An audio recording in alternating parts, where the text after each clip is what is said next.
Estamos en un nuevo episodio de Sin Pauta y tenemos el honor de que hoy nos acompañe Fernando Rosso.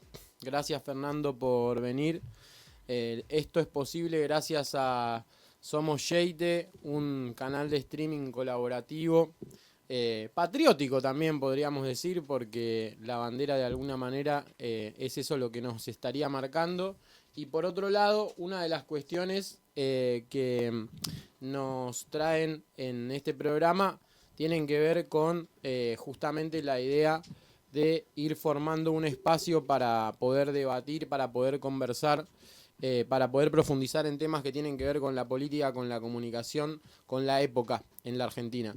Y en ese sentido, la pertinencia de nuestro invitado es total porque Fernando es una persona que continuamente analiza la situación política, que viene haciéndolo desde diferentes formatos y desde diferentes maneras, en diferentes medios.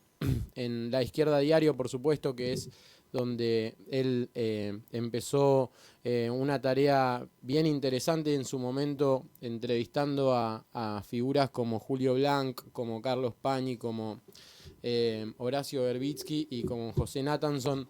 Fue un momento donde todos no podíamos más que esperar esas entrevistas, esas conversaciones y tratar de ver qué es lo que estaba ocurriendo. Y luego de ahí Fernando nos empezó a mostrar un montón de capacidad analítica para cruzar un poco también lo que tiene que ver con el marco teórico que Fernando tiene, que es un marco sólido, un marco vinculado a la tradición de la izquierda trotskista, que dialoga con otras tradiciones y con otras elucubraciones, análisis, y que han dado como lugar en el último tiempo a un libro llamado La hegemonía imposible, en el año 2022, que hace un recorrido de los últimos 20 años de la política argentina, desde el 2001 hasta el gobierno de Alberto Fernández.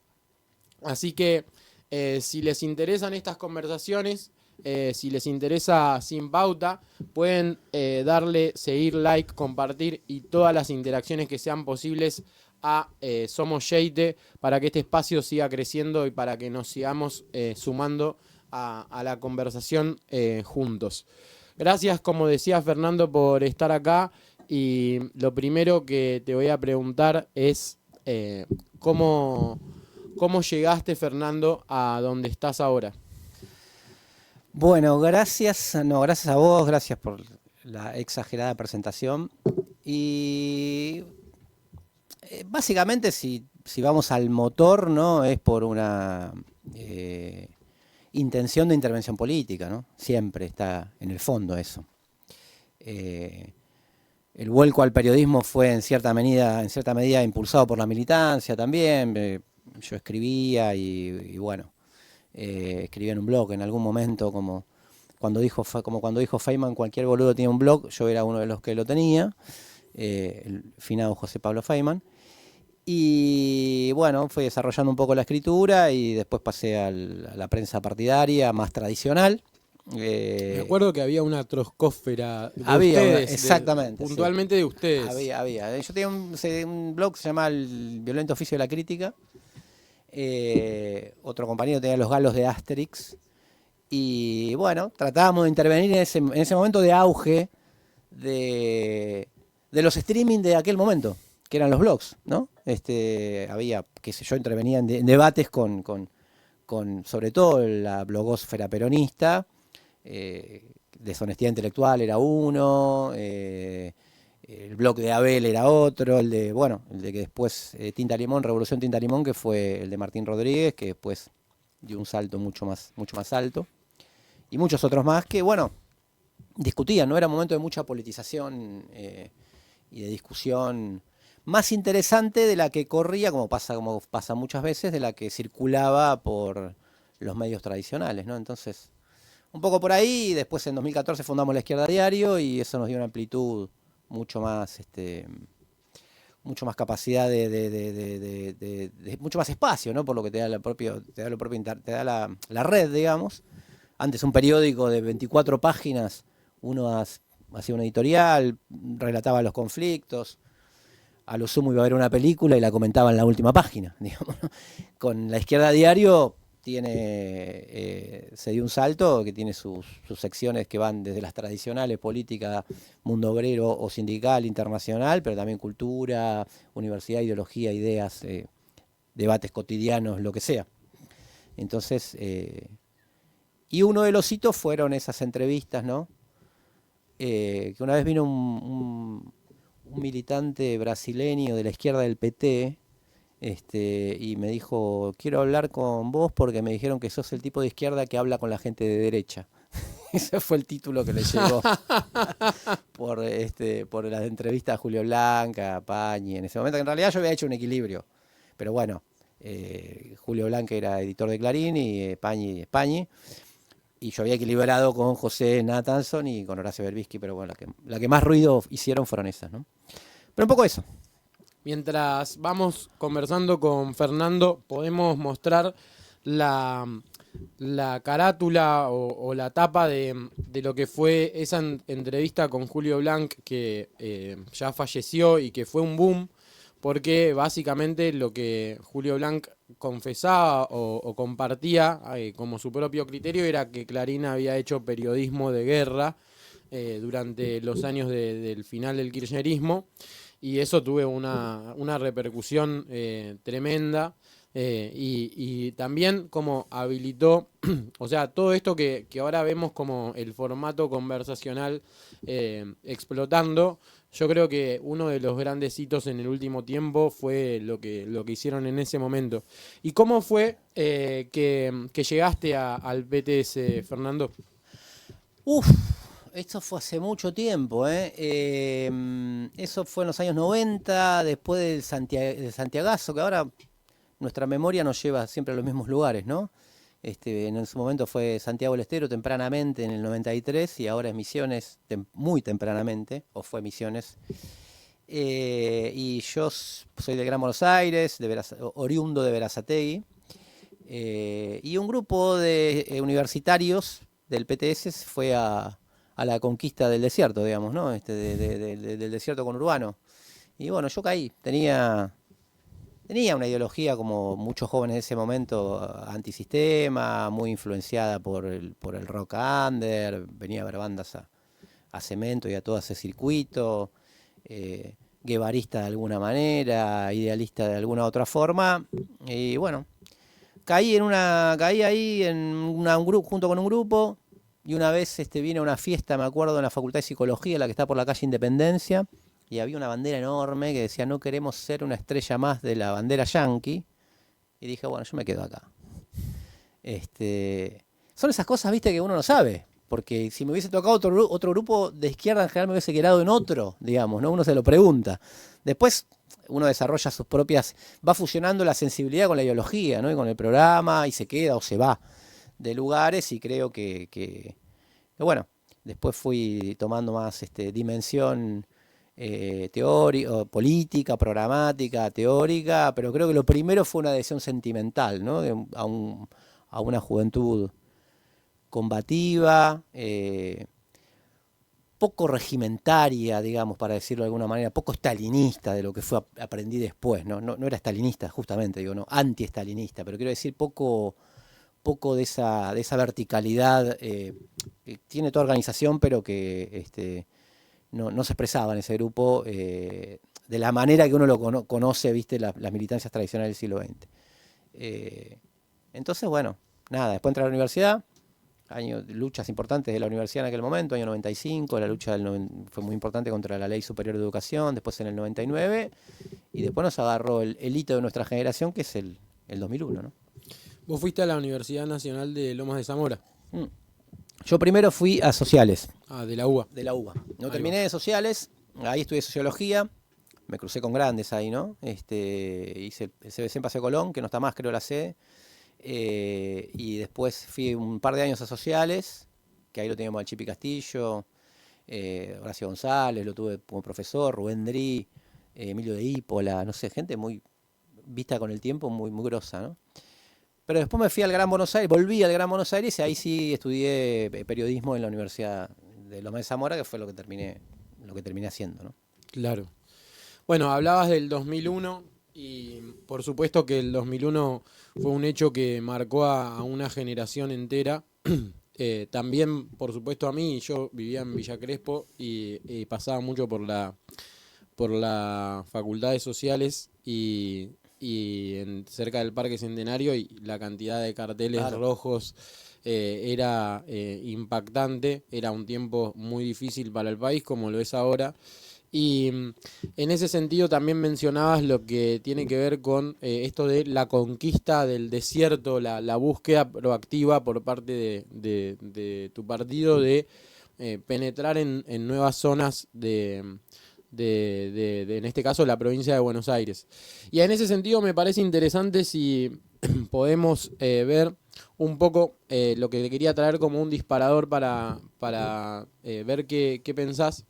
Hace poco me topé con un artículo de una revista que se llama Military Review, que Sí. es básicamente un texto donde el director de esa revista, que por supuesto tiene el pensamiento opuesto, plantea a Lenin como un gran teórico de la comunicación política. Ujú. Y esto me parece muy interesante porque en ese sentido es que en la conclusión que tiene en las siguientes páginas de este coronel que escribe sobre el pensamiento de Lenin en torno a la comunicación política, dice, si Lenin hoy viviera seguramente se aprovecharía de la internet, como también se podría haber aprovechado de la TV y de la radio si hubieran existido en la época que el quehacer surgió.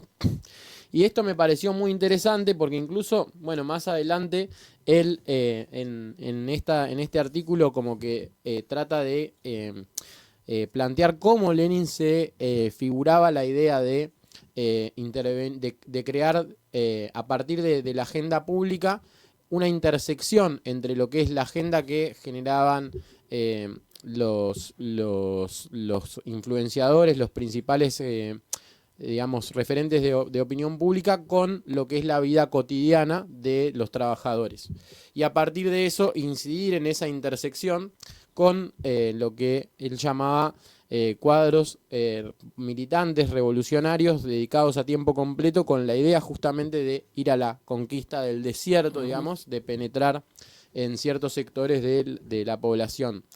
Y en ese sentido, me gustaría conocer tu opinión, porque la transformación que hicieron, vos la relatabas recién en torno a lo que fue La Verdad Obreras, si no me falla la memoria, que fue el diario El periódico impreso, sí. el periódico impreso que sacaba el PTS, fue toda una revolución en el sentido del impacto que tuvo pasar a La Izquierda Diario, que tenía otro formato, pero también otro nombre, otra marca.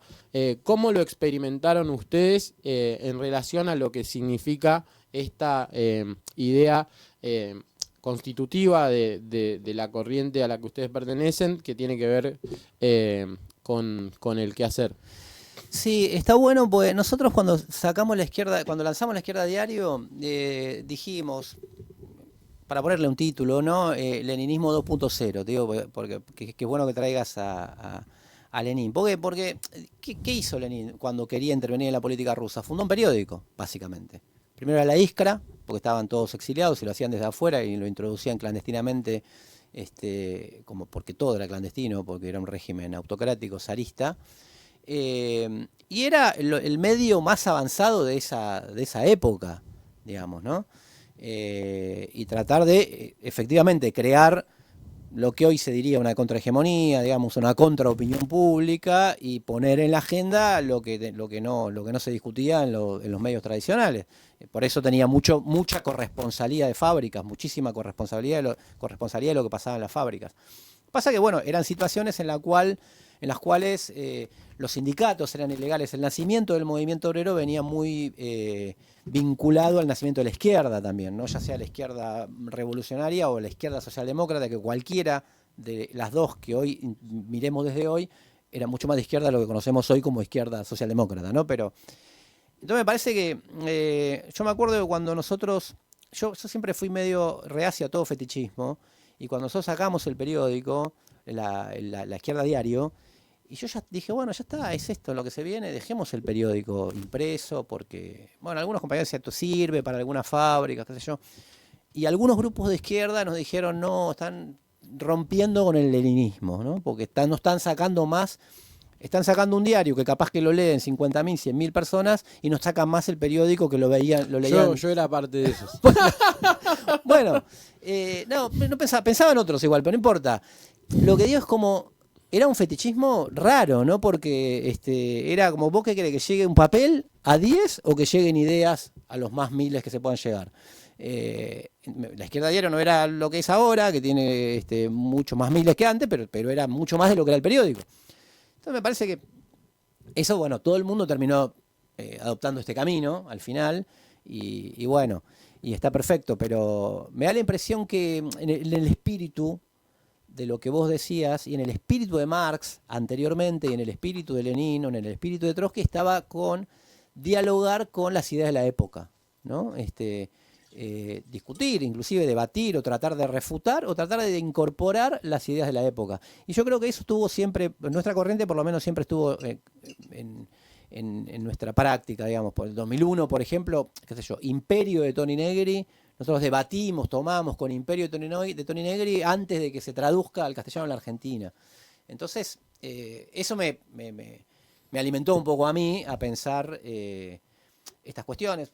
Alguna vez alguien se preguntó también, bueno, pero Lenin hubiese entrevistado a Pañi, ¿viste? Digo, yo veía cosas, ¿no? Y digo, y yo qué sé, ¿viste? Pero yo creo que si hay un núcleo racional en un sistema de ideas con el que uno no acuerda y puede dialogarlo, extraerlo, a mí me parece, bueno, fue mucho más fuerte que Julio Blanc diga, en Clarín hicimos periodismo de guerra, que yo diga, sí, como dice Martín Sivak, que en realidad la definición es de Martín Sivak, que estudió 2 libros y escribió 2 libros sobre Clarín. Clarín hace periodismo de guerra y qué sé yo. Entonces, hizo un poco más de ruido y qué sé yo. Y a todo el kirchnerismo que estuvo años discutiendo con Clarín, nunca le pudo sacar una definición y vino un medio que recién nacía, viste, de la Izquierda Diario, un tipo que se puso a discutir y el hombre le aceptó eso. Y yo ya lo había visto, lo de Blanc, en el documental La crisis causó 2 nuevas muertes, que él había hablado. Había tenido el mérito de ser uno de los que intentó explicar lo inexplicable, que era la etapa del 27 de junio del 2002, la crisis causó 2 nuevas muertes, cuando a Maximiliano Costecchi y a Adrián Santillán lo había fusilado a la policía. Entonces yo dije, esta persona tiene ganas de explicar, qué sé yo, y bueno, así salió, pero creo que el espíritu en Lenin, si es para plantearlo así tan sintéticamente lo grande, es ese, ¿no? Llegar lo más lejos, no conformarse con el nicho, ¿no? Que es mucho lo que alimentó. Post 2001 se alimentó mucho, ¿no? Distintas expresiones mediáticas que surgen. Bueno, me quedo contento, le hablo a los propios. Yo creo que eso no es tampoco tan exitoso, porque la izquierda no es mayoritaria ni mucho menos en la Argentina y en el mundo ni hablar. Pero creo que es un lugar mucho más potente del cual hablar que conformarse con lo poco, ¿no?